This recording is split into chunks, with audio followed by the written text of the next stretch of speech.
Well, there is a saturated market, so it's hard to stand out as a small business in such a large, you know, grouping or whatever. It's hard to stand out. So what they tell, most handmade artists or whatever is that you need to make your products different. So, they are different. Well, I have accomplished that goal. The most common comment I get about my products, if you don't know who I am, my name is Jan Hibbard, and I've been making handmade leather goods since 1977. And what really sets mine apart is that my products are unique. The most common comment I get when people see my products in person at a craft show or an event is, I've never seen anything like this in leather before. So they are truly unique. They are one of a kind.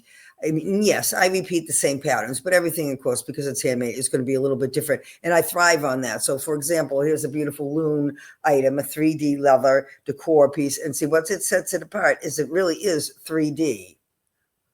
The loon's wings stick out. It is, it is 3D. And so that makes it unique. They're very lightweight. And so they're a unique product. So yes, this is one of a kind. The next, when I make another one of these, I might have different loons in it, things like that. But it's going to be on the same idea.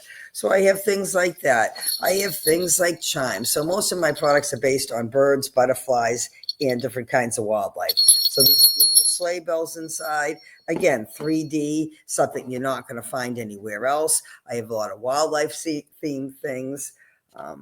So this is a fox, and you can see the foxes stick out. So they look really, really cool. And of course I have the, earrings and so forth as well that have the dimension to them. So the tiger lilies, I have them in different sizes. I have things like bumblebees, but and the other comment I get is the attention to detail, because most of these are very small, very tiny, and the detail it takes to paint them. And again, now my lighting is changing because the sun just popped out and hadn't been out. So see the butterflies stick out from the sunflower. So sunflowers, birds, bees, butterflies, wildlife. One of my most popular lines has been my bird decor. Again, shaped like the bird's feather. So this is shaped like a ruby throaty hummingbird's feather, and then the ruby hummingbird inside, or two of them, or things like this with the cardinal. Cardinals are very popular. And again, you've got groupings of cardinals in there. And so these set them apart. But where I struggle most is, so I've got the unique products. I don't have the problem with that because my products really do stand out for that. And people think I'm an amazing artist and they think the products are very, very unique. The problem is sometimes they don't want to purchase it right then or don't have the money right then. It's summertime and, they're thinking this would be great for Christmas ideas. Let me think about which particular item I want and that kind of thing.